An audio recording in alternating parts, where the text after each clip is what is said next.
Gentlemen, please take your seats. The spotlight is about to begin.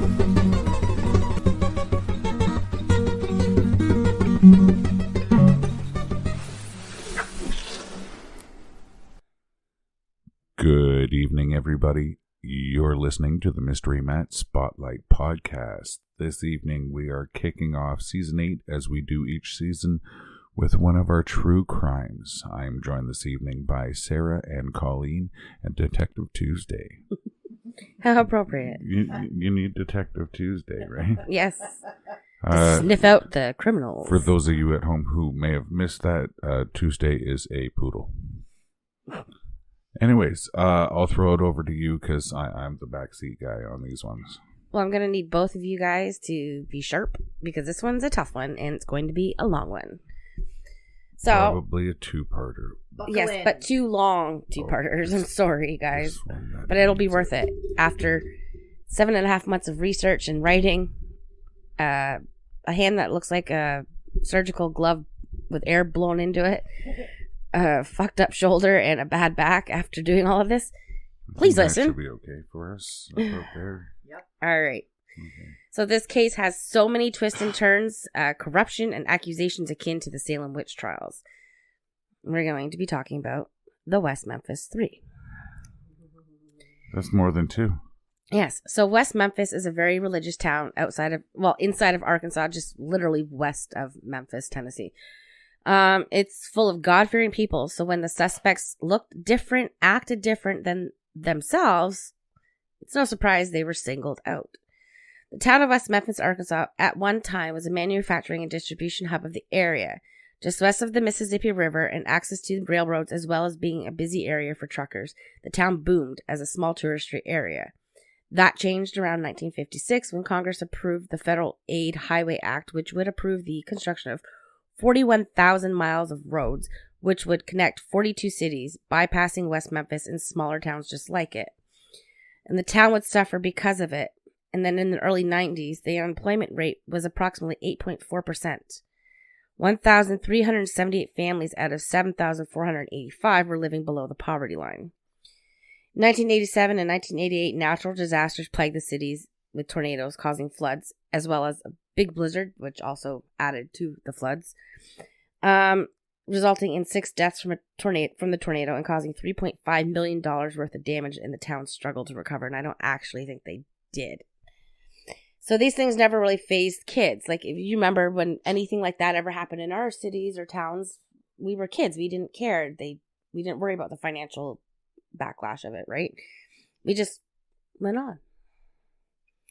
So, in 1993, 3 8-year-old boys would leave school and never return. Michael Moore, Stevie Branch, and Christopher Byers were all grade 2 students at Weaver Elementary School. Weaver had 335 students ranging from kindergarten to grade 12, and 44 were second graders. Michael Moore was born on July 27, 1984, to Todd and Dana Moore, and was the younger brother to sister Dawn. The family lived at 1398 East Barton in a nice little house. Michael was a very proud Cub Scout and would proudly wear his Cub Scout uniform as much as he could. In fact, he actually loved all uniforms, and he once showed up to school wearing his dad's coat and hat from his Navy uniform.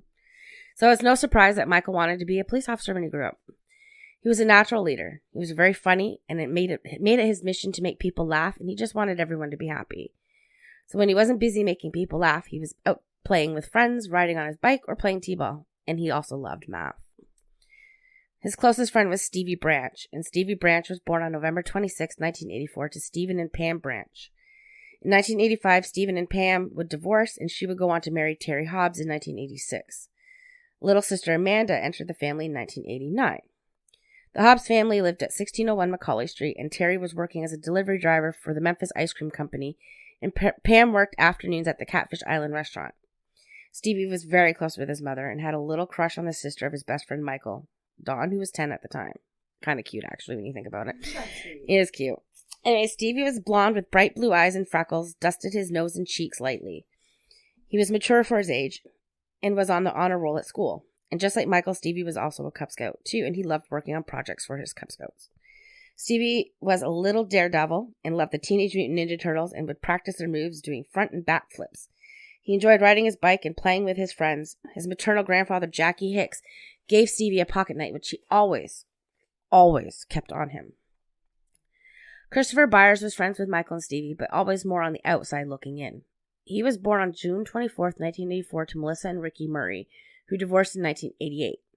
And in 1989, Melissa married John Mark Byers, who adopted Christopher. They lived across the street from the Moores at 1400 East Barton, with 13-year-old stepbrother of Chris's, Ryan. His nickname was Worm because he squirmed around a lot. This is where Nancy would have came in handy in this part. He was diagnosed with ADHD and seeing a psychiatrist. He was being treated with Ritalin for ADHD, extreme impulsivity, destructiveness, opposition, defiance, hyperactivity, extremely low frustration tolerance, and refusal to follow commands. He could be violent and had gotten into a few fights at schools and had set a few small fires. John Mark Byers was an unemployed jeweler who had a few run-ins with the law for fraud and drug dealing, but instead of ever being charged, he instead worked as a confidential informant for the West Memphis police. And Melissa Byers had prior history of heroin use before marrying Byers.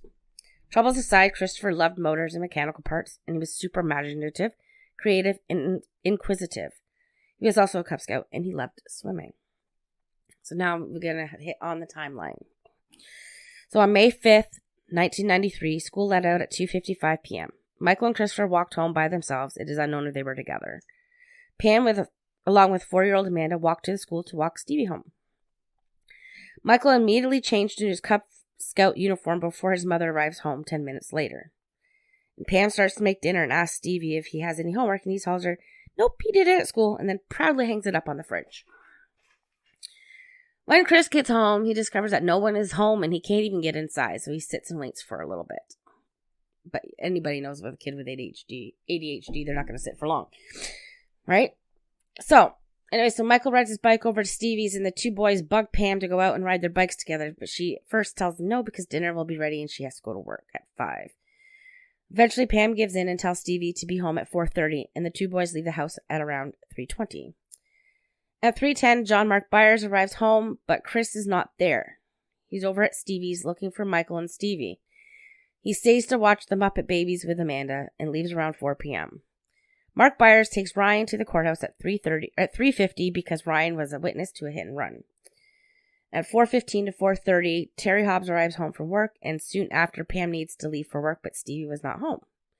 They leave and they look for Stevie driving by the Moore's house, but there was no sign of the boys. At 5:20, Melissa and Mark Byers arrive home, but he needs to leave again to pick up Ryan. On his way, he sees Chris lying on his belly on a skateboard in the middle of the street. He brings Chris home and gives him a few licks of the belt and tells him to clean the carport before leaving again. So, John Mark Byers is very open about the discipline that he dolled out. He wasn't considered abusive in any way. This was the same discipline that many of us in our generation often dealt with. Sure did. And the reason for the discipline in this action is because Christopher didn't understand that he could have gotten seriously hurt laying on a skateboard in the middle of the road. Oh, so, yeah, nobody's going to see a little boy on the skateboard in the middle of the road. Yeah. So, at around 5:15 to 5:20, Terry Hobbs and daughter Amanda arrive at friend David Jacoby's house where they play guitar, even though he's supposed to be out looking for Stevie. He eventually leaves around 6 and may have left Amanda with the Jacobys, although they can't remember for 100% sure if they did. At 6 p.m., Mark and Ryan arrive back, and Melissa tells Ryan to go and get Chris out of his room. Ryan goes, but Chris isn't there. At around the same time, Dana Moore sees the three boys on North 14th Street and sends Dawn out to get Michael for dinner, but Dawn couldn't find any of them. The Byers go out looking for Christopher for almost an hour. They see a police officer in a parking lot and ask him what they should do, and the officer tells them to go home and call the police to officially report it. Now, why wouldn't he just take the report? Yeah, like he's got a pad and paper too. He's sitting there apparently in a dollar store parking lot doing nothing. Oh, jeez. No, he could have been maybe close to off duty. The other thing is that for something as serious as child missing, giving it to him is one thing. Like, he's got to dispatch it in, talk to people. But if they call in right to the station, they might get the correct people to talk to. I don't know. True, but I mean, he could have at least made the effort. Yeah, you would think, right? Couldn't he say, you know what, I will call it in, warn them you'll be calling? I don't know. Yeah. Yeah. So, anyways, at 8 p.m., Mark Byers calls the police from their home. At 8:10, Officer Regina Meeks arrives at the Byers' home, where Melissa says she saw Chris between 5:30 and 5:45. Dana Moore comes over to report Michael missing and tells Officer Meeks she saw the 3 boys all together around 6. Officer Meeks leaves around 8:29 to look for the boys. 11 minutes later, Officer Meeks responds to another call. At approximately 8:42 p.m., she goes to the Bojangles restaurant and goes through the drive-thru to talk to the manager, Marty King. King tells Officer, she doesn't even go into the restaurant. She just goes through the drive-thru. Talk about your lazy fucking assholes. Oh, yeah. Right? So King tells Officer Meeks that an African-American man with a cast on one arm came in covered in mud and blood and locked himself in the ladies' washroom. King described the man's behavior as being disoriented and nonverbal. He had left by the time the officer arrived, and King told Officer Meeks there was blood all over the washroom and had left a pair of women's sunglasses behind. Officer Meeks still does not go in. Shortly after, she responds to a call about mischievous teens. In 9:18, Terry Hobbs and daughter Amanda arrive to pick up Pam at the Catfish Island restaurant and does not tell Pam he never found Stevie. Instead, he walks right past her and goes to the payphone and calls the police to report Stevie missing. At 9:24, Officer Meeks responds to a call from Dana and Todd Moore. I guess they had to officially report it. As soon as Pam arrives home, she changes her clothes and goes out to search for her son. At this point, all 6 parents and police are checking in different locations, knocking on doors, going through Robin Hood Hills with only the light of the full moon. So Robin Hood Hills is 4 acres of wood and swampy area. There's 2 entrances to it. One's at the end of the street by the Mayfair Apartments, and the other one is by the Blue Beacon Truck Wash, I think it's called. Yes, the Blue Beacon. Do I have it written down? Oh, I do have it written down. So in the area, there's a man-made ditch that they call a bayou to help redirect the water away from the town. This was put in after those major floods situations in the 80s. So it redirects all the water from the town, and I think it goes into the Mississippi. I'm not really sure.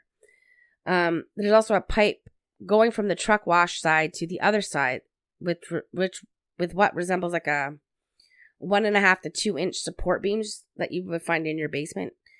And on top of it, like the pipe was big enough that about a half a foot off the pipe, top of the round pipe, would be the beam.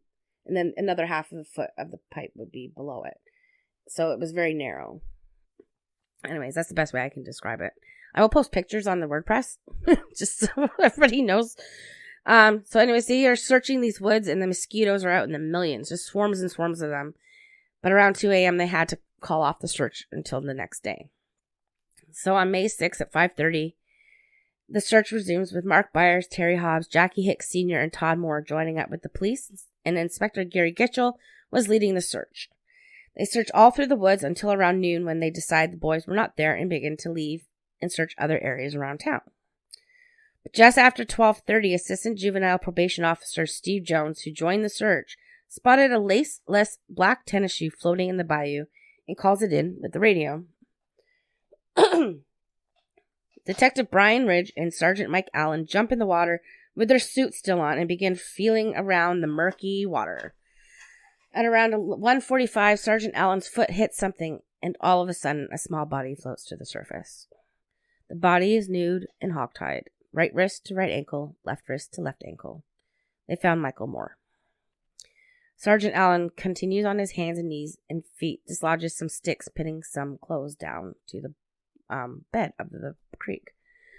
Then just a few feet away, he discovers the nude body of Stephen Branch. He was also tied the same way as Michael, and Christopher Byers was found 12 feet away from that, naked, hogtied, badly beaten, and his genitals had been mutilated. At 2:15, the area is taped off, and officers block the 2 entrances to Robin Hood Hills, and only police were allowed in. The bodies were then placed on the riverbanks. And it's up until this point that the police who were involved in the searches for the 3 boys, not you, Regina Meeks, not you, were doing everything right, because she was doing everything wrong. Yeah. They should never have removed the bodies from the water until the scene was documented and the medical examiner or coroner released the bodies. Yeah.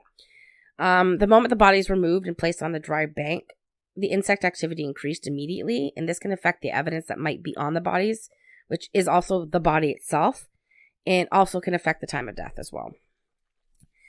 So, after that grisly scene, you have to kind of put off your parenting hat and put on your cop hat.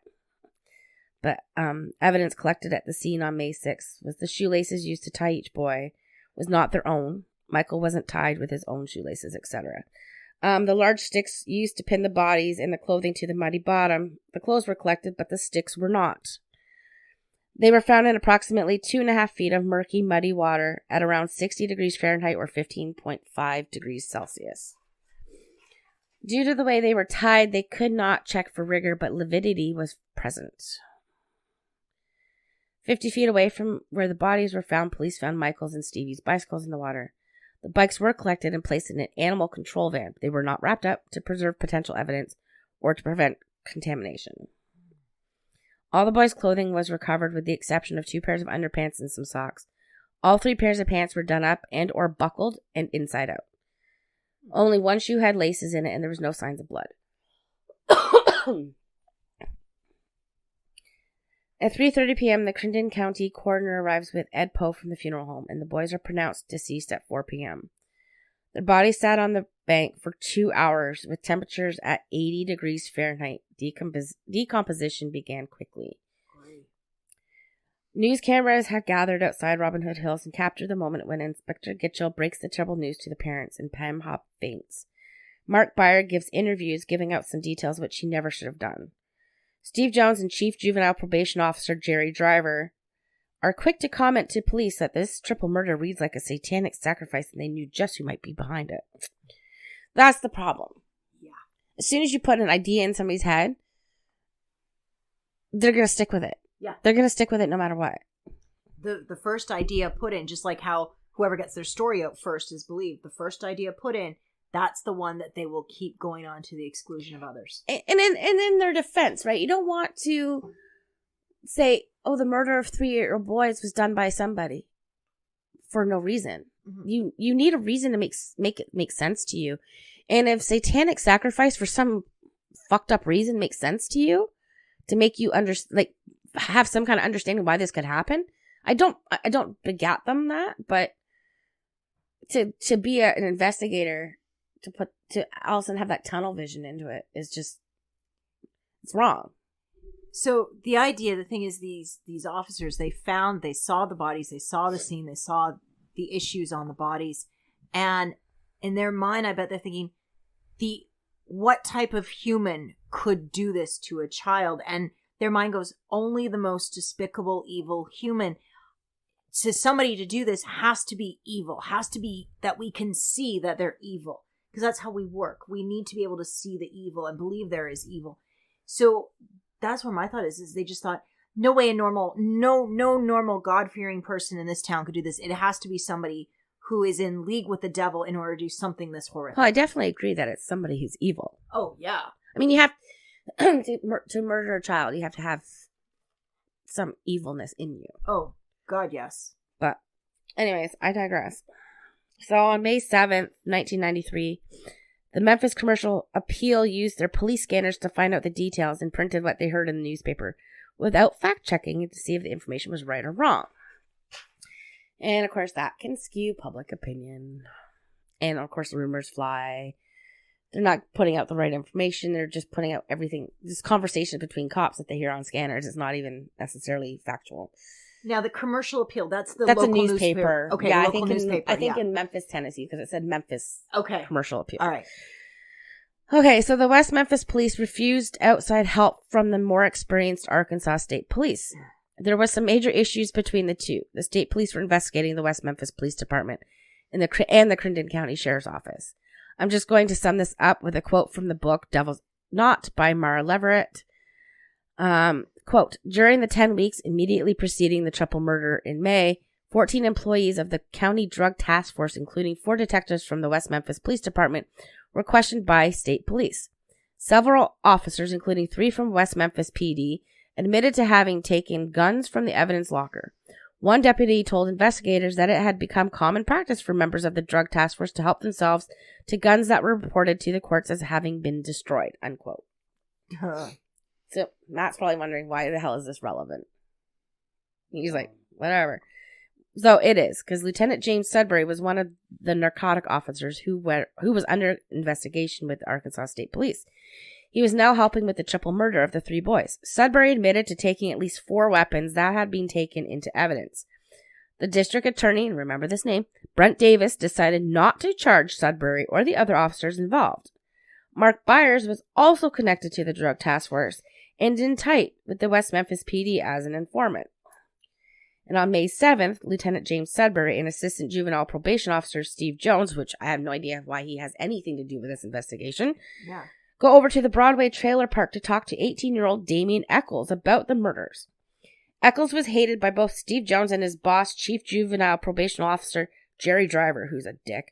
Anyways, they spoke to Damien and took Polaroids of him and his tattoos. So let's talk about Jerry Driver and Steve Jones for a bit.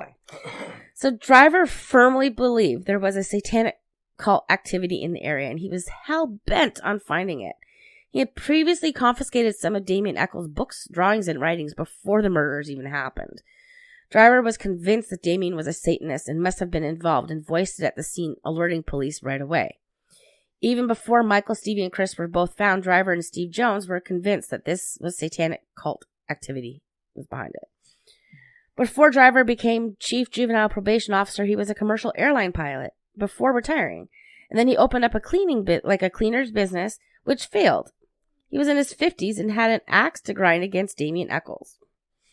Quote, "On the day after the bodies of the 3 boys were found, I had a conversation with Steve Jones, a juvenile officer for Clinton County, Arkansas. In our conversations, I found that Steve and I shared the same opinions that the murders appeared to have overtones of a cult sacrifice. During our conversation, Steve mentioned that of all the people known by him to be involved in cult-type activities, one person stood out in his mind. In his opinion, was capable of being involved in this type of crime. That person was Damien Eccles," unquote. That was Lieutenant James Sudbury. Jerry Driver made a list of 9 people he believed were involved in a devil-worshipping cult. Damien's name was at the top of the list, as well as Jason Baldwin, who was Damien's best friend, Dominique Tier, who was Damien's pregnant girlfriend, and Jesse Miss Kelly Jr., who really didn't have much to do with either. The list prompted narcotics officer Shane Griffin to grab Detective Bill Durham and go over to talk to Jason Baldwin, and where he found Damien and Dominique there as well. But we'll get to that. I'm trying to go in as much order as I can here. So the police investigation continues, and they did very briefly entertain other persons of interest, like possibly an Army vet was involved based on the restraints, and they looked at people who had a history of animal cruelty. On the afternoon of May 6th, Bojangles restaurant manager Marty Kings called the police again after hearing about the boys. Detective Brian Ridge drove over right from the crime scene without changing clothes or shoes and collects the sunglasses, and he takes blood samples for testing. That was left behind. A week and a half later, 19-year-old Chris Morgan, who drove an ice cream truck and was familiar with Stevie Branch's residence, he moved very suddenly to California. On May 17th, police in California bring Chris Morgan in for questioning, and he denies any involvement. But Morgan says he jumped off a cliff into the Mississippi River and went to a nightclub.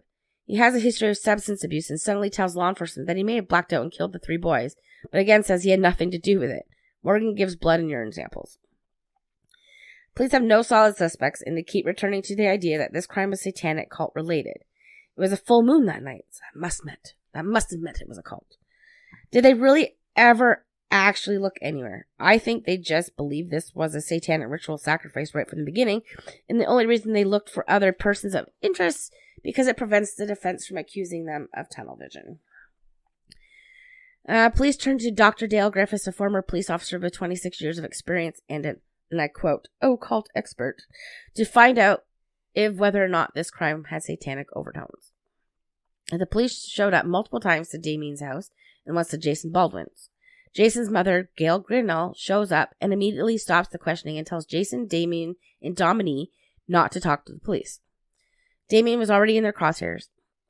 Eccles tells Brian Ridge about the pentagram and that he's part of White Wicca. In Damien's mind, he thought that Detective Ridge was asking these questions because he needed help. Eccles also tells Ridge that he was nowhere near Robin Hood Hills and that his mother picked him and Dominique up and dropped Dominique off at home, and then he was home on the phone. When Detective Ridge asked Damien who he thought did the murders, Damien replied that was probably somebody looking for a thrill. Then he's then asked if his religious beliefs could make sense of this horrific crime. Damien says the number 3 is important, so is blood, and water is like a demon-like force.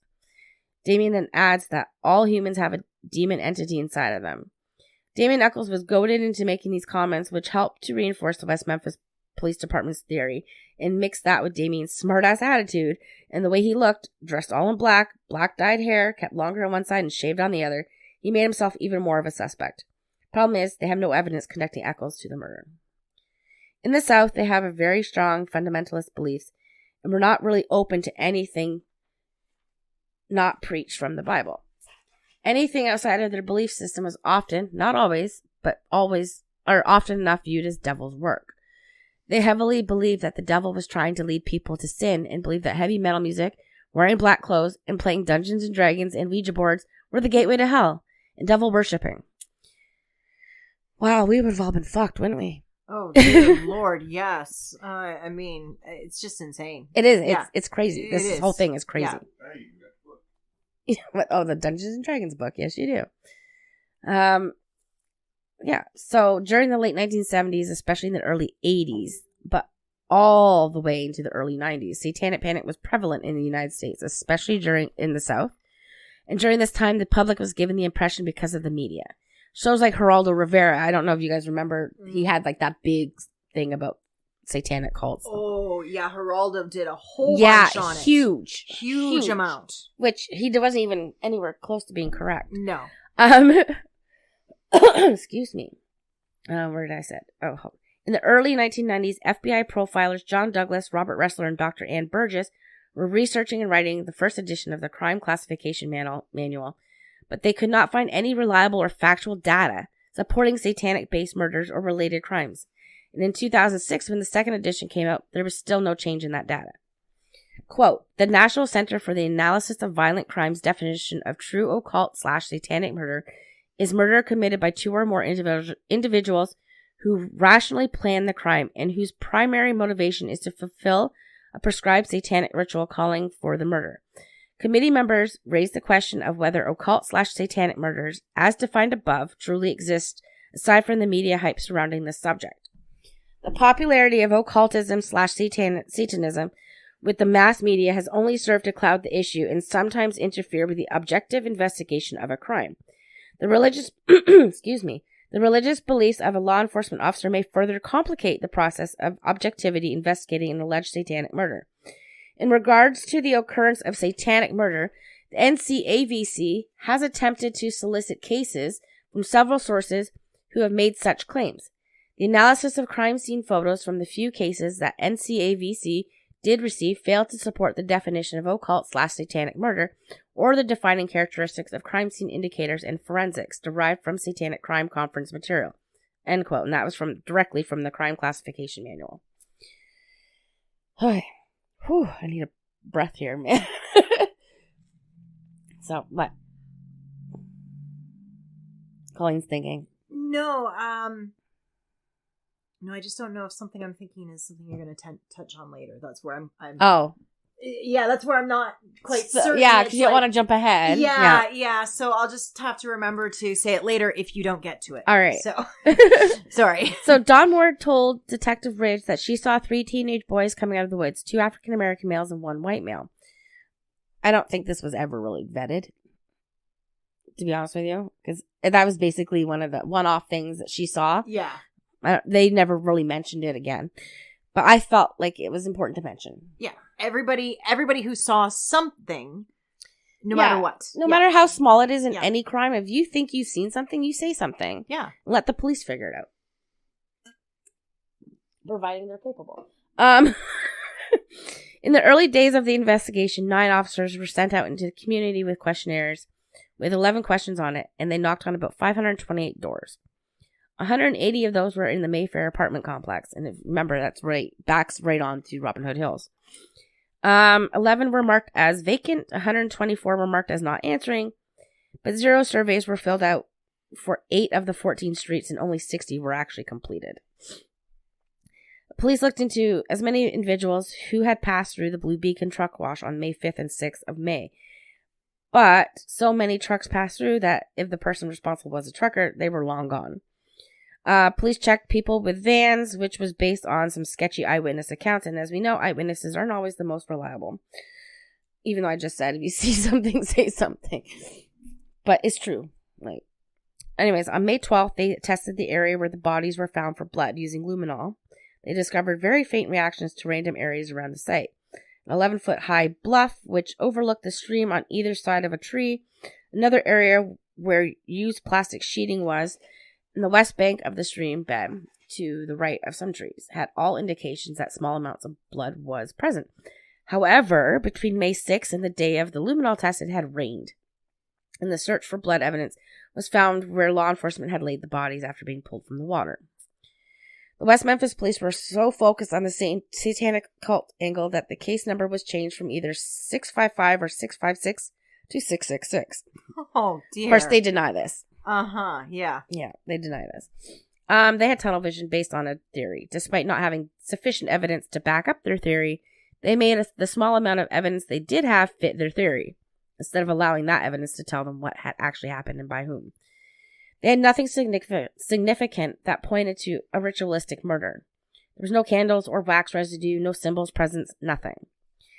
And Steve Jones had no law enforcement training, and Lieutenant Sudbury was in narcotics, and when they first spoke to Damien Eccles at his home, Sudbury said they had permission from his mother and stepfather to talk to Damien, which was not true, and in Sudbury's report, he had the wrong names written down. Sudbury included in his report that the interview took place in Damien's bedroom and that Damien was wearing dark clothes and had a pentagram tattooed on his chest. But the questions he asked Damien was not present in the report. Steve Jones made note that 2 pairs of his boots and tennis shoes had mud caked on the bottoms. Damien later said that Jones was the one who asked most of the questions that really had nothing to do with the murders. Questions like, who is his favorite author, favorite book of the Bible, if he's ever read anything by Anton LaVey, and if he knew anything about devil worshipping, and if there was any plans to sacrifice children. Oh yeah, those aren't leading, are no, they? They're not leading at all, and they're also very stupid questions. Oh god, yeah. They also took Polaroids of him, and then they would show Damien's photo all over town. While in court, both James and Sudbury denied taking the photo. The photo was damaging because once that photo was put out there, people around town came forward about seeing cult members. This damages their case by putting a person of interest in the public eye. Not only do they have no evidence connecting Eccles, but now these eyewitnesses can make shit up because now they believe that this person in the photo must be guilty. So Damien is interviewed 3 times. On May 7th by Jones and Sudbury, May 8th in front of Jason's trailer with Jason and Domini, which is when Gail Grinnell put a stop to it, and by Detective Ridge at the police station on May 10th. On May 9th, Narlene Hollingsworth, who was also Domini's aunt, told police that she had seen Damien and Domini on May 5th leaving Robin Hood Hills wearing muddy clothes. But Narlene knew about the rumors and had knowledge of the photo that was going around town. Notice that she didn't put Jason there. It was just Damien and Domini. Yeah. I'm interested that she put Domini there because you'd think as Domini's aunt, she'd try and keep Domini out of it. This woman's a piece of work. Oh, boy. When Damien was interviewed by Detective Ridge on May 10th, Damien told Ridge that he had went to Jason and Domini to go to Jason's uncle and waited while Jason cut the grass. Then he and Domini walked to a laundromat and used the payphone to call for a ride. His mother picked them up and dropped Domini off at her home before going home around 5:30, where Pam, Joe, Michelle, and Damien ate dinner. And then he was on the phone until approximately 6:30 with Jennifer Bearden. Then the 4 of them left to go visit the Sanderses around 7 p.m. and then left their place at 7:30. 9 people corroborated this. When they got home, Damien was on the phone all night with different people. He not only gave his alibi, Damien freely gave blood and hair samples and willingly took a polygraph. According to Detective Bill Durham, Damien showed deception on important questions, and this is my favorite, was guilty via admission through absence of denial. Okay, wait a minute. Let me process. Guilty via admission through absence of denial, which means he didn't deny it. So he's guilty. He's automatically guilty. Because he didn't say, listen, I did not kill those 3 boys. That means he's guilty. Yeah. Wowzers. Okay, I didn't kill anybody who died last night, just so that anybody knows that, okay? I didn't either. Yeah. No. just in case I was busy writing this. Yeah, it's like, just in case anybody decides. I'm on camera all night long. Matt's staying freakishly quiet. You're guilty. Just bring the gavel down. Yeah, I thought that was ridiculous. Yeah, that's insane. So clearly they didn't have any other suspects, so they just kept making things fit Damien. He didn't deny anything because he didn't feel at that time any reason to do so. He was giving them everything they asked of him. there was another problem. The autopsies were not even completed yet. So how can you get answers from any person of interest, let alone Eccles, when they don't even know most of the answers? But on May 26th, Chief Inspector Gitchell sent a letter to the crime lab wanting answers to the time and cause of death, whether the boys had been sodomized, if there was anything under their nails, and who was killed first. Doesn't say if you got those answers, though. Mm-hmm. So the West Memphis police also questioned L.G. Hollingworth after some family members claimed that L.G. came home late on May 5th, covered in mud and what looked like blood on him, and he was carrying something in a box that smelled bad. So L.G. is Narlene Hollingworth's nephew and Dominique's cousin. Apparently this guy's got a sketchy ass background too. So L.G. tells police that he was at his Aunt Narlene's trailer, which was a few trailers down from Jason Baldwin's at Lakeshore Estates, and said that he had seen Damien at Dominique's around 5 p.m. LG told police that he and Damien Eccles were friends, but Damien said that LG was weird and could have committed these murders. And LG at one point did have an alibi, but that alibi later said that he lied. Okay. So Narlene Hollingsworth said that she saw the three boys and gave a thorough description of what they were wearing, which did not match what the police found at the scene. She told police that she saw her niece, Dominique, and Damien Eccles around 9:30 p.m. walking down the service road near where the crime scene was, and that they were muddy, and her family said that Narlene was prone to exaggerate and was more interested in the reward money. On May 8th, Inspector Gitchell interviewed Mark Byers, but no other official or organized investigation was done on Melissa Byers, Dana Moore, Todd Moore, Pam Hobbs, or Terry Hobbs. So that's for that part. Anyways, can we pause for a minute?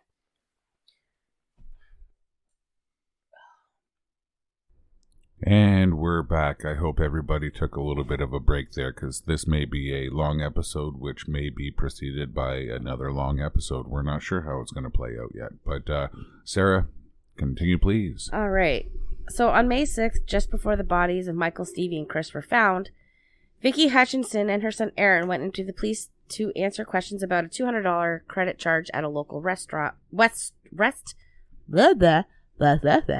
something for your gag roll. Local rest stop where Vicki worked.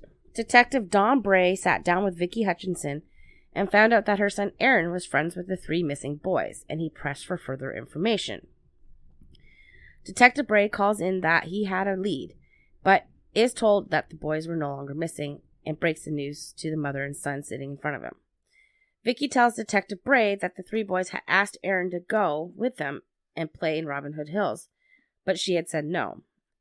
Aaron tells Detective Bray that he had seen Michael talking to a black man with yellow teeth in a maroon car, who told Michael that his mother had sent him to pick Michael up from school, which Dana Moore had said that never happens because they just live a hop, skip, and a jump, and he would have just walked home. Yeah. A week later, Detective Bray interviews Vicki and Aaron again. News and details had already been leaked to the public. He asked her if she knew of any cult or devil worshipping going on in the area, and she told him that she did, and offered to go undercover. For how much money? I'm sorry, that's my first thought. For how much money? We don't know. Yeah. We don't know. Yeah. Mom mentality. Jeez. Right? On May 28th, Detective I'm sorry, his name is spelled Bryn, but I know it's Brian Ridge, but I've always kept thinking Bryn Ridge, but it's actually Brian Ridge. Oh, so, really? Is that how you say it? It is, yeah. Oh, jeez, I didn't know that. Okay. So Brian Ridge speaks to Vicki, and she tells him that she is a neighbor of Jesse Miss Kelly Jr., and he would often help her around her home and even babysit for her. Just 2 days before this, Aaron told police that he was there hiding and saw the three teenage boys, Damien, Jason, and Jesse, torture his friends. Whether or not this is all true is subjective, because by the 26th of May, the entire town knew that Damien was a suspect of the police, and that Jason had to be involved because he was always with Damien. Allegedly, Jesse Miss Kelly Jr. told Vicki that his friend Damien liked to drink blood and stuff, and was into witchcraft and Satan. So Vicki goes undercover for the police and asks Jesse to introduce her to Damien. She purposely leaves books on the occult in plain view and reads up about it. Vicki then tells Detective Ridge that Damien and Jesse took her to a gathering of people interested in the occult called an Esbat. She tells him that Damien drove them to an open field just outside of West Memphis in the dark. Says she really couldn't see faces, but they were all chanting and singing, but became uncomfortable when they started to remove their clothing and asked Damien to take her home, which he did. She describes that he was driving a red Ford Escort. Problem was, Damien did not have a driver's license, had never known how to drive, and did not have access to a vehicle. Yeah. But this whole thing, they just sweep that under the rug. Oh, that's a small detail. We don't need that. Oh, yeah. That's so fucking... I mean, he's a devil worshiper. He can make a He car can appear out of just- thin air. Yeah, conjure it up, right? Lord. Yeah, conjure a license and how to drive that thing and Jeez. everything. Anyway, so Vicky tells him that Damien dropped a skull pendant with snakes through its eyes near the bathroom, and Erin had found it later on her dresser. Erin had told her that he, Michael, and Chris would go to their clubhouse, which was located in Robin Hood Hills, where they would hide and spy on 5 men who painted themselves and sing about the devil. Vicky has her son tell this to Detective Rich, who tells the detective that they were dancing and doing nasty stuff. Detective Rich asks Erin, quote, around 20? Were they like teenagers, or do you think they just got out of school? About what age group? Erin, quote, like they all look like my mom, unquote. So old. Old. Detective Ridge is clearly trying to lead the young boy to the answer that he really wanted, so that it would better fit into their theory, and of course their suspect pool. Erin continues to tell Detective Ridge that the men did sexual things to each other, and says they would wipe each other. Ridge asks if they were having sex from the front or the back. Erin says front. Ridge asks if they were having sex with their mouths, to which Erin says yeah. Yep, like, what 8-year-old boy knows this shit? Matt, at 8, did you know what this stuff was? No. And especially in the 90s, before internet, Pornhub, all that, I'm sorry, the kids really didn't know that much. They didn't know that stuff. I mean, if the kid knew that, I'd want to know what its home life was like. Right? Yeah. Yeah. So, anyways, I did not know that stuff either. So, he also claimed that they killed a cat, beheading it, and ate it, but not the head. Not sure if anyone really bought into any of this bullshit. I certainly did not. To me, it seems more like a woman who found out about reward money and coached her 7-year-old son to basically repeat things that was already publicly known, and then added more to it to make it seem more reliable, which to me did the opposite. Because the reward money at that point, wasn't it up to like 20,000-30,000? Which for many of these people who were so dirt poor, it like, might have that been. would have been like winning the bleating lottery. Mm-hmm. So, I guess now's a good time to introduce our 3 suspects. So we're going to start with Damien Eccles, because there's the most on him, and he is the most primary suspect. So, Damien Eccles was actually born Michael Wayne Hutchinson, no related to Vicky Hutchinson. His parents were Pam and Joe Hutchinson, and he was a big brother to Michelle. He was born on December 11th, 1974, and Pam married Joe at the age of 15. He was then sent to live with his maternal grandmother, Frances Goza, right after his sister was born, because his mom couldn't handle 2 kids at that time. And he felt like he was unwanted. Well, no shit, Sherlock. I would have felt the same way. Yeah. Damien was a very anxious child with an overactive imagination, which instilled a lot of fears in him, which he would fixate on. When he moved back to his parents, he found himself moving around a lot and had lived in 6 different states. Like a lot of families in West Memphis, the Hutchinsons were poor, which put strain on Pam and Joe's relationship, leading to the divorce. Pam met Jack Eccles at church. Jack was much older than Pam, but it didn't seem to matter. During this time, Damien had become infatuated with the Roman Catholic religion. So when Jack decided to adopt Damien and Michelle, Damien decided to change his first name from Michael to Damien. He decided to change his name to Damien because he heard the story of Father Damien de Veuster, Veuster? Veuster? Yeah, Veuster? I think so. A Belgian Catholic priest who dedicated his time and life to lepers in Hawaii. Damien was very intrigued by religion, all of them, and read a lot about different religions. Damien's relationship with his stepfather was volatile. He hated Jack. Jack forced the family to attend church 3 times a week and was an extreme fundamentalist. Damien suffered from insomnia and would have bouts of either crying or laughing uncontrollably. He walked a lot and spent a lot of the time at the library. He was also a music lover and an avid skateboarder. In 1986, Damien began junior high, failing his first year, and that's when he met Jason Baldwin. He recalled that he met Jason during study hall. He said Jason was a skinny kid with a black eye and a long blonde mullet. Jason was drawing and doodling to pass the time, and at Jason's feet was a backpack filled with a large collection of cassette tapes, like Metallica, Anthrax, Slayer, Iron Maiden, and so much more. There were no books to be seen. They became friends and would listen to Jason's tape collection by sharing the headphones, one in Jason's ear and one in Damien's, connected to Jason's Walkman. They shared everything, clothes, music, and even homes, staying over at each other's houses. They were like brothers. Wow, we can identify with that, can we not? Oh, yeah. Yeah, exactly. It's basically our childhood. Yeah. So Damien's family moved in with his grandmother, who lived at the same trailer park where Jason lived. Damien met Jesse Miss Kelly Jr. by accident. He met Jesse through Jason when one day Damien showed up at Jason's only to be told he was at Jesse's. Both Damien and Jason rarely hung out with Jesse. Jason had only done so because he felt bad. Marion High School was filled with teens from middle to upper class homes in similar neighborhoods. They'd be driving new cars and were all dolled up in designer clothes. So when Damien started there, he stood out. Dressed in black with his hair dyed black as well and poor, he felt very alone. He was considered a freak. At 16, he met 15-year-old Deanna Holcomb, who came from a very religious family. She told Damien she was Wiccan, and that's when he began reading about it. The Holcombs welcomed Damien into their home until they discovered Deanna and Damien were having sex. After that, they snuck around together for a while, but Deanna would break up with him, and their breakup wouldn't last, and the two continued to see each other. And an unfortunate decision on their part to run away on the last day of school ended up putting Damien on Jerry Driver's radar. With neither of them being able to drive, they took off on foot, and once tired, they found solace in an abandoned trailer. The Holcombs called the police, and the two were located, and Damien was arrested. And Jerry Driver begins his reign of terror and takes an unusual, and I do mean unusual, interest in Damien's life. More so than I think most probation officers would. Yeah. He even started talking about Satanism with Eccles right away, even asking if Damien heard anything. Driver has Damien sit in jail, and while there, he learns that his stepsister Michelle accuses their stepfather Jack Eccles of sexual abuse. Then Driver sends Damien to a psychiatric center. He is admitted on June 1st, 1992, and is prescribed antidepressants. During all this, his parents, Pam and Joe, reunite. Driver allegedly tells Damien that he and Deanna were trying to have a baby in order to sacrifice it. Damien is appalled and denies that allegation, says he's Wiccan, not a Satanist. Good for you, Damien. Good for you, buddy. On June 25th, Damien is released to his parents' custody and the family moves to Oregon. Damien worked with his father, Joe, at a gas station, but Damien was struggling. He missed Jason, his friend Dominique, and Deanna.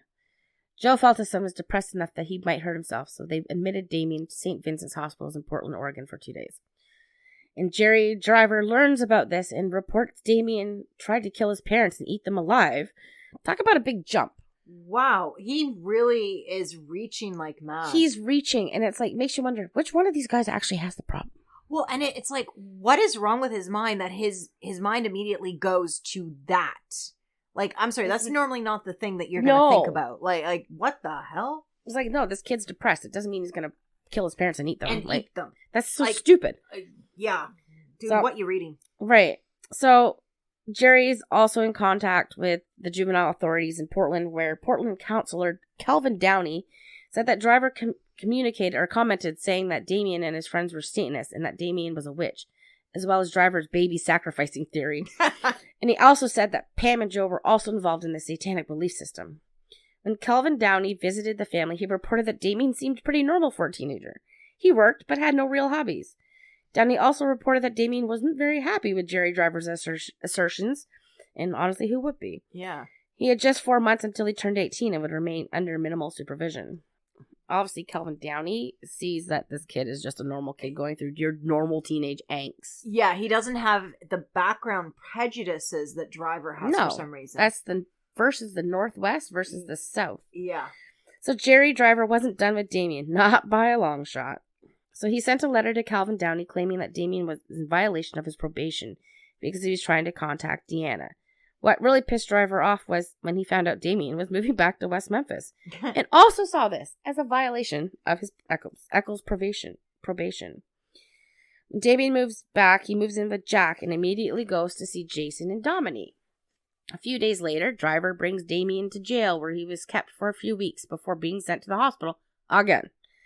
The doctors cannot figure out why Damien was even there.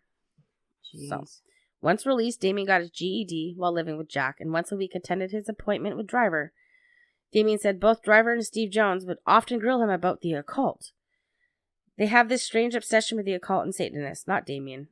That's my, they're the one who keeps bringing up. They're the ones who are fixated on this idea. This is Yeah. before the murders. So obviously they're the ones who have this obsession with it. Now, who is Jack again? Sorry. Jack Eccles is his stepfather. Jack Eccles. Okay, sorry. All right, sorry. Without the last name, I was lost on that one. Sorry. Okay. Yeah. Yeah. So Driver had his hate on for Damien. He went around town warning people to stay away from Eccles because he was taking Eccles and anyone close to him down. Charles Jason Baldwin was born on April 11th, 1977, to Gail and Larry Baldwin, who were second cousins. The two divorced, and Larry lived in central Arkansas. Gail would also have two more sons, Matthew and Terry, who were very close to Jason. Gail Grindle suffered from schizophrenia and had once tried to commit suicide. Jason had found her, called 911, and helped to save her life. Jason stepped up to help his mom out by taking care of his brothers, as well as around their trailer in Lakeshore Estates Trailer Park. Neighbors described Jason as a sweet, gentle, and responsible young man, and he often babysat for them. He got good grades in school and was a talented artist. He enjoyed hunting, fishing, had pet snakes, and a cat. He loved heavy metal music and had a collection of band t-shirts. Yes, I had a t-shirt that time, Matt, instead of band tees. His family attended church like the rest of the town of Memphis, and he was a God-fearing person. Like Damien, Jason was considered an outcast, and the two of them became best friends. At the age of 12, Jason was charged with breaking and entering in criminal mischief when he, along with his 10-year-old brother Matt and two other boys, entered a building near the trailer park which they thought had been abandoned.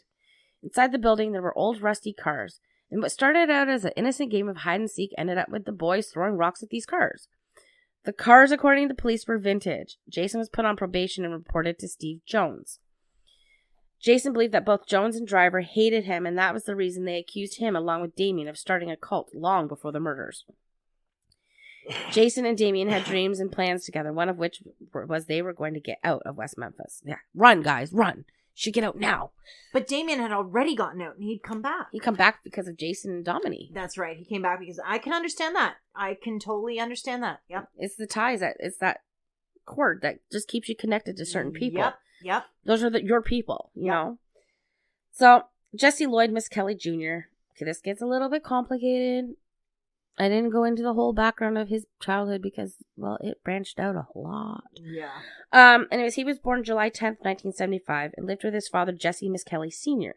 His parents divorced when he was very young, and his father would remarry so many more times. So many. At the age of 7, Jesse couldn't recite his ABCs past the letter R or count past 15. He was given an intelligence test where he scored 67, and the specialist said that Jesse was, and I quote, mildly mentally retarded, unquote. Jesse's behavior was disrespectful, stubborn, sulky, impulsive, uncooperative, indifferent, and prone to rage. He had a tendency to lash out at both teachers and other students. When he was 8, he was taken to a psychologist in Memphis where they said Jesse was non-psychotic, not retarded, but has low self-esteem, lacks confidence, and feels bad about himself and the world. He was vulnerable, unable to handle pressure, and was overwhelmed very easily. Jesse abused animals and pulled out his own hair and would bite himself when frustrated. Despite all of Jesse's issues, the counseling did not last and the family refused hospitalization. Jesse was devoted to Jesse Sr. despite being angry at his father. Since he couldn't take his anger out on his father, he would take it out on safer targets. At age 11, he made it to the 3rd grade, and at the age of 16 was bumped up to the 9th grade. During that same year, he had his last psychological exam, where they discovered he had deficits in general information, abstract and concrete and numeral reasoning, language development, word knowledge, verbal communication, spatial visualization. He tested to having a 72 IQ. He also had a strong history of violence and a predisposition to violence, coming from a family with a history of child abuse as well as substance abuse. Now, actually, the timeline fits there for the early 90s for that happening with him being bumped up to 9th grade despite not having the rest of it? The intellect in that, because in the early 90s was when the ADA became in place in the States, and a big push was made for integration of kids. Mm-hmm. You make sure they go into the grade for their age. So that makes sense that they would have bumped him up then. Yeah, because you don't want a 16-year-old sitting amongst like 10-year-olds. Exactly. And I guess the other thing is they probably didn't have a local school that was equipped for handling these special education students. Yeah, and not in West Memphis when the population is so small. No. they wouldn't have had the resources for dealing with that, so they just bump him up. All right, so I said substance abuse. Jesse admitted that he had huffed gasoline for 2 years in his early teens and used alcohol and marijuana. Marijuana's not going to do fuck all, so don't worry about that one. He dropped out of school and began working alongside his father, who worked as a mechanic. Despite his temper, he was known to be very gentle with children and often babysat for his neighbors, including Vicky Hutchinson. Jesse loved pro wrestling and wanted to be a pro wrestler, even though he was short and kind of scrawny. Miss Kelly was put on probation after stealing some flags from the high school band that he saw laying on the ground. He took them to add to his homemade racetrack. The reason he did that, because he thought they were just left there for no reason. Like, they were abandoned. Yeah. There was nothing nefarious about that. And he probably didn't have the reasoning capabilities, judging from what was said about him and that. Probably didn't have the reasoning capabilities to deal with what to do in that situation. Yeah, obviously he was put on Driver and Jones's radar at that point. Jesse Sr. said that his son often stayed away from Damien Eccles because he was afraid of him. The only time he was ever with Damien was the rare occasions that he was with Jason, and Jason was always with Damien and Dominique. There's too many D's, it throws me off. Yeah. And on the night of May 5th, his friend said Jesse was at a wrestling matches in Dyess, Arkansas, which there's very little about that alibi, so I'm just leaving it at Actually, I did see they actually were able to produce pictures and a... Yeah, they did in the trial, right? Yes. But it didn't matter. There were pictures of him at the match, plus a registration log from the match where people signed in with his name in it in his writing. Yeah. So it was like, what? Anyway. So, let's dive into the confession. This is still part 1? Yes. Okay. Yes, this is still part 1. This is a long one, people. This is a lot to take in, okay, guys? As I had mentioned, Jesse Miss Kelly Jr. had an IQ of 72 and had the reasoning level of a 6 to 8 year old and read at a grade 3 level. Jesse was really good at masking his disability and would agree with others to cope. This makes him highly suggestible. When he was brought into the West Memphis police for an interview on June 3rd, there was no way that Jesse could truly comprehend what was happening.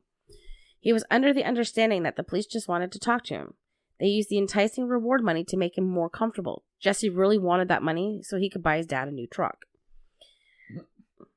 That just tells you how innocent he is, right? Very, very innocent, very childlike. Yes. Yeah. Detective Brian Ridge and Chief Inspector Gary Gitchell interviewed Jesse for 4 hours between 10 a.m. and 2 p.m. without recording the interview. Jesse denies knowing anything as well as denying he was involved. He told Detective Ridge that he had heard around town that Damien Eccles and Robert Birch might have committed the crimes. At the same time, Miss Kelly denies having any involvement in satanic activity and said he wasn't even aware it was in the area. Jesse told them on May 6th, on his way to a job in Memphis, that he heard 3 boys were missing. Just after 11 a.m., Jesse is read his rights, which should have been done before they began interviewing him, and they should have recorded it as well. They drive Jesse to his dad's for police to obtain permission to allow for his son to take a polygraph since Jesse was a minor. Granted, I'm thinking his father's not the brightest bulb in the bunch either, because, I'm sorry, I'm not going to just give my kid permission to take a polygraph and not go with them. Yeah. You know? But, I mean, background, history, all that. The father might not have thought anything. Oh, yeah, sure, please, go for it, do it, have fun, yeah. So Detective Bill Durham, and this is nasty. This is nasty trick. Tells Jesse that the polygraph machine can read minds. Oh. Bugger. What? Why would you do that? Like, because you can. Well, you can lie, but why would you do that to somebody who's clearly got a mental handicap? The other thing is, you're fucking with him. If he was good enough at hiding it, I have known people who it took me a while to realize just exactly what they were masking. I don't think he was hiding it that well, because if you go into the more we go into this, the more you realize that these guys knew that what they were dealing with. Jesse is pretty obvious from what I can see, but I know some are good at hiding it. The other thing is that the police was just thinking, I'm going to do whatever I can. Yeah. Well, anyways, it must have worked, because when the test is over, Detective Durham tells the other detectives, quote, he's lying his ass off, unquote. At 2:44 p.m., Jesse sits back down with Ridge and Gitchell, and they begin an audio recording only. No video, just audio. They show him pictures of the 3 deceased boys, and Jesse does not know who is who. And they show him autopsy photos, because the photos are done, but the autopsy report is not in yet. Gitchell then draws 2 circles and asks if Jesse is going to be in the circle with them, the good guys, or the other circle with the bad guys. Ooh. That shows that they are clearly aware of Jesse's lack of intelligence. Yeah. That one really shows how simplified it. Yeah, they really did, and they used a visual representation. Yeah. They were aware, and they It was during this first recorded interview that is it more than evident that both Ridge and Gitchell are leading Jesse, guiding him to say what they wanted him to say. Even getting frustrated with Jesse at certain points when he didn't say what they wanted him to. There's no way that we can go through the entire confession, but I'll read parts where it's clear that they are leading him. And I did overdo it a little bit, I will admit that. So Jesse begins saying that Jason Baldwin called him on May 5th to go with him and Damien, but Jesse says no because he had to work. Jesse ends up going with them. Ridge asks, at 9 o'clock in the morning? Jesse, yes, I did. Then they establish that they walked there. Ridge asks to explain where Robin Hood Hills was, and Jesse says by the Blue Beacon truck wash.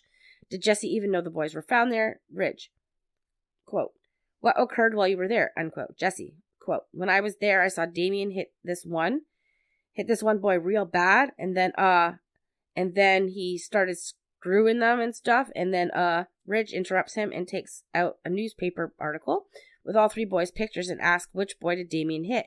And Jesse says Michael Moore. And Gitchell points and says, this boy right here? Jesse says, yeah. And Gitchell says, that's the Byers boy. Gitchell asks if that's who he was pointing at. And Jesse said, mm-hmm. And they do look very different. They're very different. Yeah, all boys. 3 boys looked very different from each other. Yeah. Ridge asks, so you saw Damien strike Chris Byers in the head? That's a leading. Mm-hmm. He's leading right there. He's asking where Chris was struck. And Jesse volunteered the head. Because if Jesse had volunteered the head without being told, it wouldn't be leading. But he gave Jesse the answer. We also don't have a visual representation. Could have been that, we don't know. The police officers could have been tapping their heads. Who knows? Yeah, exactly, right? We don't know. We have no idea. Oh, and to make it even more clear, they still do not have the completed autopsy reports at this point.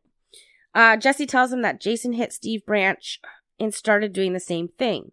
Said Michael Moore took off and that he chased him and brought him back and held on to him until the other 2 got to him, and then says he left. Ridge, all right. When you get the boys back together, where you at from the creek? Now Ridge is giving Jesse a more precise location as to where the crime occurred, and shortly after Ridge asks if they were in the woods, and also if Jesse is on the side of the bayou or out in the field, which is suggestive. Mm-hmm. Ridge, can you describe to me what in those woods, what's the location where you were? Jesse, Ridge, is there a path that you go down? Jesse, down a little path. Jesse has no clue, and so Ridge says the word path, which Jesse says again. Yeah. Jesse basically and unintentionally puts himself in the middle by saying he chased down Michael and held on to him, not understanding that now he's part of these murders, despite saying he leaves right after. Then Ridge says to him, when you come back a little later, all 3 boys are tied? Jesse says, mm-hmm. And then I took off and went home. So, we'll summarize. Ridge suggests a knife was present. He also suggests a knife was used to cut one of the boys. Gitchell asks if the boy was cut on the bottom and points to the groin area. Ridge asks if Jesse knows what a penis is. Jesse keeps adding what they want and tries to remove himself by saying that he took off. Jesse's asked what time this all went down at, and he says noon. Ridge doesn't want that answer, so he suggests by asking if it was after school. Jesse sticks with noon and says the boys skipped school. Jesse says he got to Robin Hood Hills at 9 in the morning, now saying he met them there. Before he said he went with them. So he's already confused. Ridge asked Jesse, what time is it now? Jesse didn't know. Ridge asked if he wore a wristwatch. He said it was at home. Ridge then suggests that Jesse's time period might not be exactly right.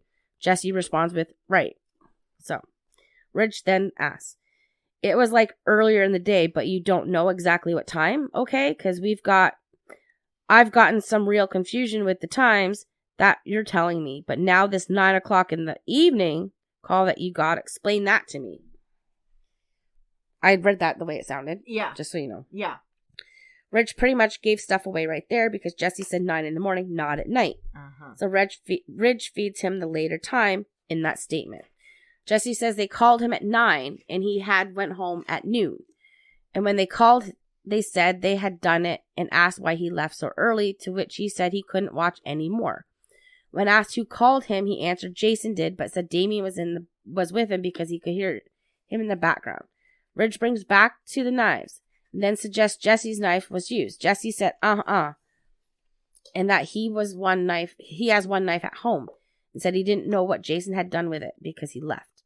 Again, he's removing himself. Yep. Gitchell then tells him that he doesn't believe Jesse's being truthful and says Jesse was there the whole time. Jesse says he left after they tied the boys up, and then he left. He said the boys were cut up before they were tied up, unconscious, and Jason was screwing one, and Damien was screwing them up the ass. When asked about the penis being cut off and if anyone was having sex with him, Jesse said no, as a question. Like, no? No.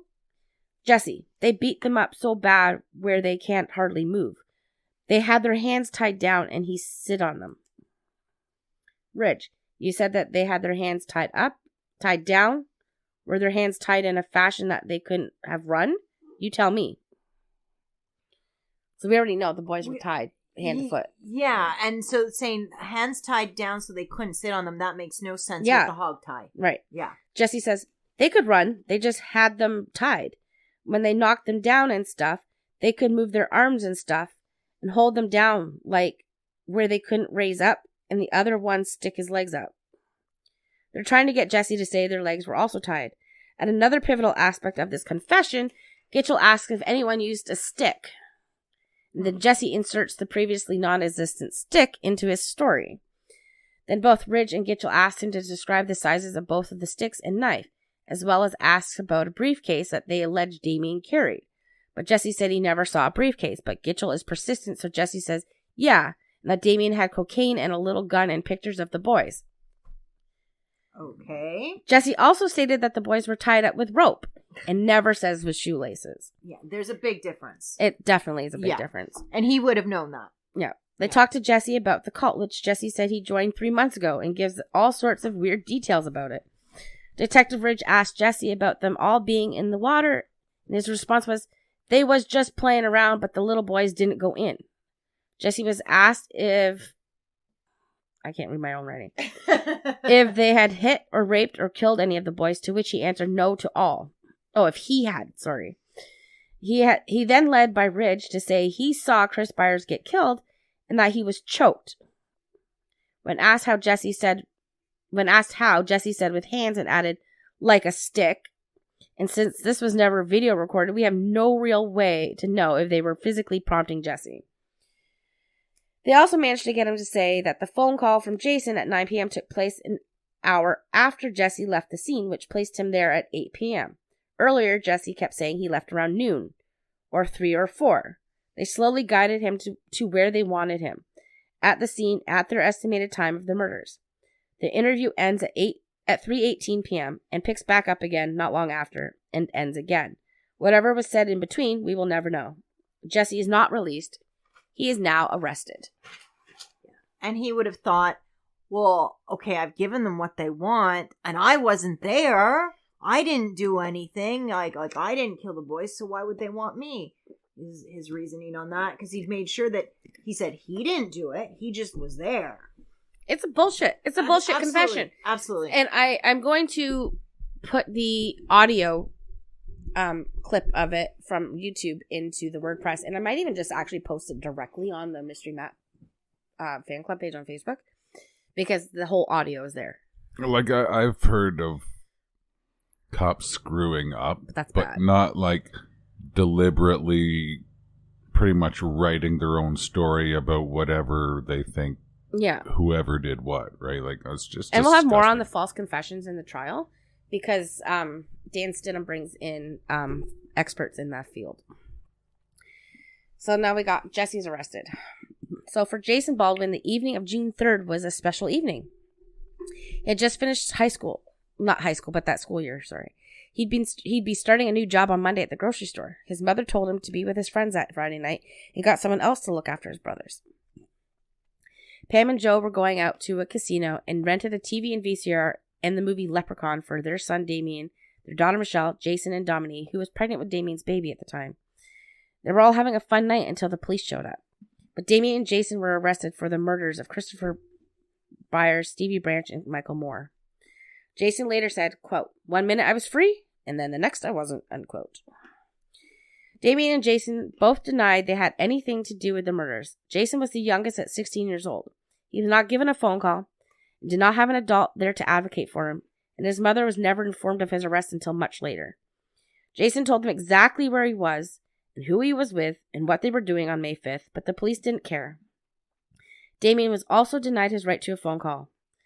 They were also not given attorneys, and I believe Damien asked multiple times for one. Jason and Damien handled their interrogations much better than Jesse had. Jesse later admitted that if he just agreed, then they would let him go. That's what he believed. If he just said what they wanted to, they would just let him go. I guess the question on that is, what did they offer? And because we don't have the full transcripts or notes from the non-recorded all the ones, hours of his interview. We have no idea what they promised him. Hey, you just tell us this, we'll let you go, or don't worry. Like, we don't know what they promised him. We'll get you the reward money. Yeah. We have no idea. At this point, it was reward money. Yeah. So the arrest basically happened on Jesse Miss Kelly's confession. And Judge Rainey signed the arrest and search warrants. Police collected a bunch of black t-shirts, fiber samples from a bathrobe belonging to Jason's mother, and Damien's notebooks. All three were charged with 3 counts of capital murder. Jason and Damien's questioning were not recorded. On June 4th, Inspector Gary Gitchell held a press conference where he stated that on a scale of 1 to 10, he was an 11 in his confidence that he had the right teenagers in custody. Oh, that one is the weirdest thing to watch. Matt's shaking his head right now. It's on a scale of 1 to 10. How confident are you that you have the right people? 11. 11. He was a dick. Now he has since said that was a stupid thing to say. Yeah, he has since he said still that. backs the arrest, but Yeah. he says that was a stupid thing to say. Yeah.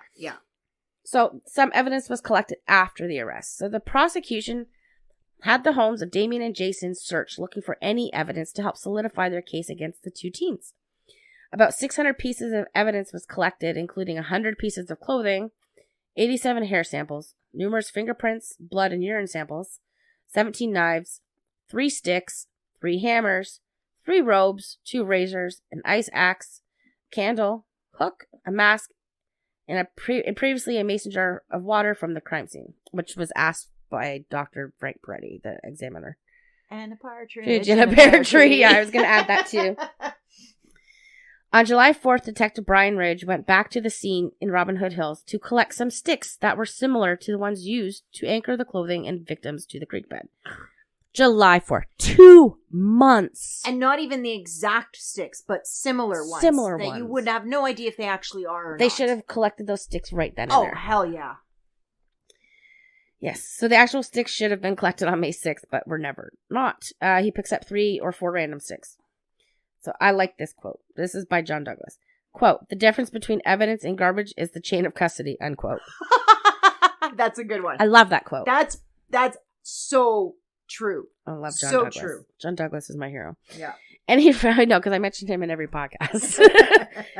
Any forensic evidence collected were fibers that came from the homes and belongings of the 3 accused, but none of the fibers matched conclusively to any retrieved from the scene. They were only microscopically similar.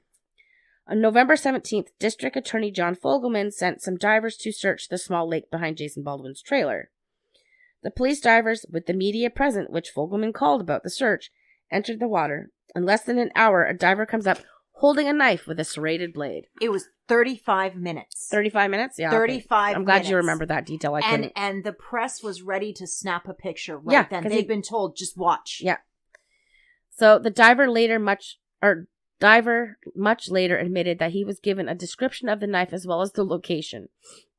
Fogelman knew where to find this knife. This wasn't a major problem, except the person who told him about it was never called at trial. Instead, he said he just had a hunch. The informant was Gail Grinnell, Jason's mother, who told Fogelman Jason had a knife, but she threw it in the lake a year before the murders. Therefore, not the murder weapon. Didn't seem to fucking matter, did it? Nope. Something he could use. Yeah. So none of the fibers directly matched anything from Jason or Damien, but many of the fibers were more consistent with fibers collected from the Moore's residence. Most of, if not all, the clothes came from the local Walmart where the entire town shopped. There was no DNA found on the bodies or at the crime scene that connected Eccles, Baldwin, or Miss Kelly. A month before the first trial was set to begin, Mark Byers gave the HBO Paradise Lost production crew a knife. Upon closer look by one of the film crew, noticed what looked like blood on it, so they sent it back to the West Memphis police. Another piece of the evidentiary puzzle is, of course, the autopsies. And this is going to be tough, so if you guys want to skip it, if Matt remembers, we'll put a timestamp in there. What time is it at, Matt? So the autopsy reports on Chris, Stevie, and Michael were completed after the arrest of Damien, Jason, and Jesse. Usually the police have some pieces of the autopsy before the rest called a preliminary, but not in this case. Let's start with Stevie. Stevie Branch's right hand was hogtied to his right ankle with a black shoelace. His left hand was hogtied to his left ankle with a white shoelace. His right ear had multiple contusions and abrasions, as well as scattered abrasions over his right eye with a half-inch contusion over his right eyelid and brow. There was also a 2-inch scratch under Stevie's right eye. Multiple scratches were found on the right jaw area. Bell-shaped abrasions were found on the right jaw and one above and below his left eyebrow. Sorry, what did you say? Bow-shaped? Bell-shaped. Bell-shaped, okay. Which will make sense later. Yeah. His left ear was contused with overlying fine linear abrasions.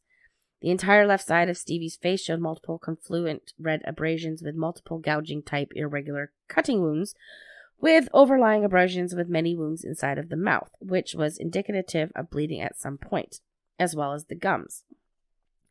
The head and skull showed multiple abrasions, fractures, and subarachnoid hemorrhage. Did I say that right? I have to see what you're writing. Well, subarachnoid. Yeah, subarachnoid. Yeah. Hemorrhage I was getting tired at that point, was present in his right frontal lobe. There were multiple scattered abrasions on his chest and multiple scratches and contusions on his lower limbs, including a 1-inch yellow scratch on his thigh and a grid-like pattern impression with evidence of binding abrasions and contusions that were yellow and tanned with the braided margins.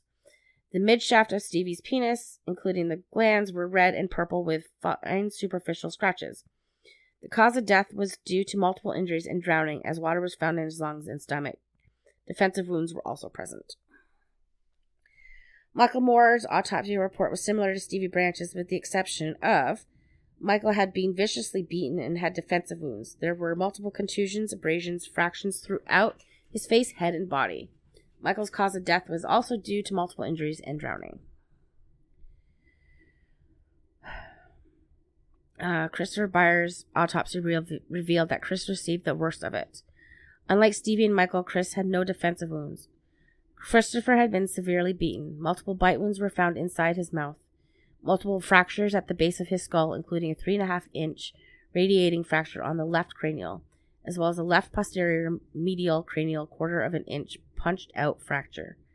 The side of his penis, scrotal sac, and testicles were missing, with gaping defect of 2 3/4 by 1.5-inch shaft of penis, present gaping defects surrounded by multiple and extensive irregular punctuating, gouging type injuries. Also present were scars from past injuries. Whereas both Stevie and Michael had binding contusions around their wrists and ankles, Christopher only had faint contusions on his left wrist and left ankle, and were not accompanied by any other contusions to the surrounding area, leading to the speculation they were tied post-mortem. Cause of death for Christopher Byers was not drowning, but blood loss from multiple injuries. Now, just a question. Wasn't Christopher Byers the one who had some issues with ADD? And so that would almost make sense that he sustained worse injuries because of the 3 boys. I bet that he might have been He beaked off. Yeah. Yeah, so he might have really pissed off whoever did it. Later, Mark Byers says the same thing. He says chances are he would probably have spoken up and said, "You're not my dad, I don't have to listen to you," and probably pissed off the person. Yeah. And that's why he got the worst of it. Yeah. But he's an 8-year-old boy. Oh my God, absolutely. That's just, like, even just listening to you say that, it's like, I wish I could skip forward. Yeah. And I've seen the pictures, unfortunately. Yeah. If you watch Paradise Lost, any of them, be warned, you will see autopsy photos and photos of their bodies on the riverbanks. Yeah, it's shocking. It is shocking. Yeah. And I've seen things, but that was probably that was actually probably the second worst thing I've ever seen. Worst? John Bonet's autopsy photos that I found accidentally. Yeah. Okay, so With the tough subject of the boys' autopsies out of the way, we can move forward with the trials. Okay, just give me a second. We're at 1:19:20. People want to skip to 1:19:20. Okay. So with the tough topic of the boys' autopsies out of the way, we can move forward with the trials. Before the trials happened, Jesse Miskelly's June 3rd confession was leaked to the media, further tainting the public opinion regarding the 3 arrested teens. Having something like this publicly made potentially taints potential jury pools, hence negating the right to a fair trial. Oh, and I love this guy. Public defender Dan Stidham was assigned to Jesse's case. Stidham assumed that Jesse was guilty. Like everyone else, Stidham thought, why would an innocent person confess? Mm-hmm. He assumed his client would enter a guilty plea, and it was his job to try and work out the best possible deal for Jesse and prepare him to testify against the other 2. He quickly came to realize that Jesse did not understand that Dan was there for his best interest and to protect him. Jesse didn't truly understand what a lawyer was. This made Dan Stidham take a closer look at things. So he listened very intently to the taped confession and realized that the confession wasn't Jesse's, but more so Detective Ridge's and Inspector Gitchell leading his client. There was no way Stidham could allow his client to go down for a murder he had nothing to do with. Stidham was heading for battle. And false confessions were still not known much about at that time. That No. was still very early phase. Yeah. It's not like now where more is known, but back then it really wasn't a thing that people thought of. Yeah. It was decided that the trials would be separated into 2. Jesse Miskelly's first, and then Damien Eccles and Jason Baldwin together. Jason Baldwin's public defender, Paul Ford, tried to get his client's trial separated from Damien's, but was denied, citing extravagant court costs. In my opinion, as well as many others, that denial was because there was no evidence connecting Jason to the murders. Mm-hmm. Other than Jesse's confession, no other witnesses placed Jason with Damien's sightings. Jesse's trial was set to go first, with Judge David Burnett set to preside over both. He's a dick. He's a dick, and I hate him. I'm sitting here growling at his name. Dick. And he's a creepy fucking ginger, too. Sorry. How did I know the ginger part was going to come up? He's just that creepy guy. Like, yeah, he is. Absolutely. He looks like he touches babies. That's a statement. I said he looks like it. I didn't say he actually did. Yeah. Just an ass. We might want to edit that out. Yeah.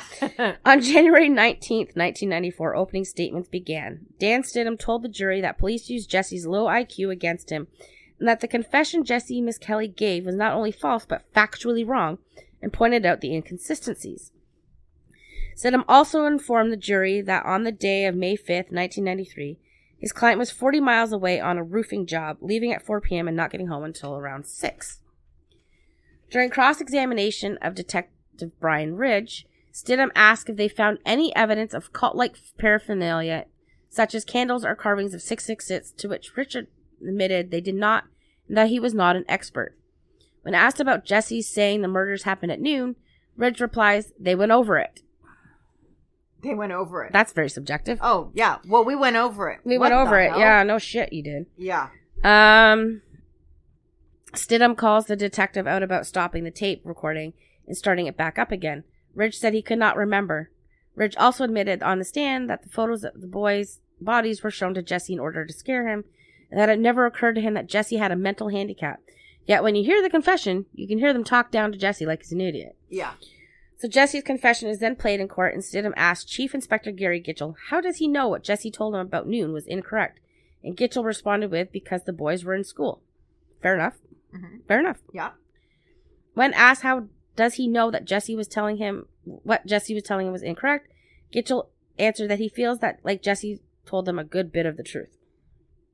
Stidham, quote, is it common for police to ignore these obvious problems and assume that everything else is true? Unquote. Gitchell, quote, Jesse simply got confused, unquote. Confused? Confused. What else may have Jesse gotten confused about? That statement alone would have given me doubt. There's no way I would have convicted Jesse after hearing that if I was on the jury. No. And I mean, confused, I'm sorry, when you have a statement of guilt, you need to make sure that the person who's stating it is not confused. Yes. Medical examiner Dr. Frank Peretti testified that he could not say what exactly caused the marks on the marks in the castration found on the body of Christopher Byers. Prosecutor John Fogelman got Peretti to say that the knife which had been found in the lake behind Jason Baldwin's trailer could have been the weapon used. Peretti said there was limitations to what his examination could reveal, due to the length of time the bodies sat on the riverbank exposed to the warm air after their discovery. And it's because of this that the time of death could not be estimated. Please remember that I just said that. Time of death could not be estimated. Well, Peretti had his own issues. Yes, he did. He was a little meek man. Stidham asked if the boys had been choked, like Jesse told the police. Peretti said no. He also told the court that there was no evidence that the boys were sodomized, like Jesse said. Peretti said if the boys were sodomized, that he would expect to see injuries to the boys' anuses, like bruising and abrasions, but there were no signs. Warren Holmes, a former detective with Miami-Dade for 13 years, as well as who led seminars for 10 for various law enforcement agencies, including FBI and CIA, on interrogation, was brought in by Stidham as an expert witness. Holmes testified that he has interrogated over 1,200 murder suspects and had his fair share of false confessions. He testified that the suspects should be able to tell the police something they don't know, doesn't conflict with the evidence or manner of death. They should be the ones talking, telling law enforcement what happened, leading the interview, not the police. Mm-hmm. Once the suspect is done, then ask questions and question their story. If you are the one who is wrong, they will tell you. Look for incidental details, descriptions of their behaviors, and the behavior of the victim at the time. They should describe their feelings, conversations with the victims, and watch if their words match the emotion you see as they may be reliving the crime. Have them do a walkthrough of the crime scene, where you'll be able to tell if the suspect is reliving or fantasizing about it. Holmes explained that personality traits of people who falsely confess have low IQs, are highly suggestible, always attempting to solve the immediate stress factor, naively assuming they can sort it out later because they just want everything to end and be left alone. Well, and Jesse did state he can't stand when people ask him the same question more than once. Yes. He stated that one. I remember that. And yeah. So it would just throw him off so much. Yeah, it would. He'd be like the prime suspect for anything at this point. Another expert witness brought in by Stidham was Dr. Richard Offshee, a renowned Berkeley professor and prominent expert on false confessions. Judge Burnett only allowed a small part of Offshee's testimony, citing that allowing an expert to tell the jury what was true and what was false was taking the finding of fact responsibility away from the jury. Now you know why I made that comment earlier. I had mentioned something to Sarah earlier about just something that Burnett that's coming said, up. I thought was okay, but now, that is like, now, holy crap. I missed that one. Okay, all right, yeah. Oh, well, my that's Lord. Because that wasn't in the it was in the books. Yeah, I only watched things. I didn't read stuff. She did. Yeah. So this is a practice that Burnett would make common in regards to the defense experts and witnesses in both trials. A lot of the testimony was done in Burnett's chambers away from the jury. Before the trial, Dr. Offshee spent 3 hours with Jesse. Offshee testified that when Miss Kelly said noon, Ridge then asked if it was after school, suggesting to Jesse when, and then saying, that night you were in the woods. Jesse agrees, but before he never mentioned night or any references to night. After that, that's what he used. On February 3rd, in the closing arguments, Dan Stidham reminded the jury that Jesse never told the police anything new or what wasn't already publicized. He reminded them that Ridge and Gitchell led Jesse through his entire tape statement, and no one knows what happened before they began recording. When Brent Davis, the guy who did not charge the police in the state investigation of the task force, he's also on the prosecution team. Okay, all right, yep. Gave the closing arguments for the state, berating the defense's expert witnesses. He says that Dr. Offshee used smoke and mirrors to make it sound like the confession Jesse Miss Kelly gave was coerced. Calls it junk science. On February 4th, after 9 hours of deliberation over a period of 2 days, the jury returned with their verdict. Jesse Lloyd Miss Kelly Jr. was found guilty on 1 count of capital first-degree murder of Michael Moore and 2 counts of second-degree murder of Stevie Branch and Christopher Byers. He was then sentenced to life without parole plus 2 consecutive 20-year terms. Jesse Miss Kelly was convicted on a coerced confession, no physical evidence, and no connection to the 3 boys. But the prosecution team had to regroup and begin their preparation for Eccles and Baldwin's upcoming trial. They desperately needed Jesse Miss Kelly to testify against Damien and Jason. If Jesse refuses, they cannot use the confession or even make reference to it. John Fogelman and Brent Davis talked to the parents of Stevie, Michael, and Christopher and explained that they need Jesse's testimony real bad. They have some fiber evidence, Narlene Hollingworth's testimony, some young girl's jailhouse informant, and a knife. With their blessing, the prosecutors offered Jesse a lesser sentence, as well as conjugal visits with his girlfriend. 17-year-old boy He getting was- free sex? Yeah, okay. Well, and I mean, his phone calls to his girlfriend were all about the love and Yes, they were. Yes. And reward money if he would testify. Jesse refused the deal and chooses not to testify. So this totally fucks Fogelman and Davis. So Fogelman and Davis let the families know, but plan on speaking with Jason Baldwin to give him a deal if he would testify against Damien. Jason refuses both offers from the prosecution without hesitation. Yep. Still thinking that Miss Kelly might change his mind, they keep up the appearance with the media that Miss Kelly was planning on testifying. What's our time at? 1 hour and a half. Okay, let's go part 2 next. Okay, you're all done? Yep. So we'll be back with part 2. Yeah, stay tuned, guys. We will see you next week.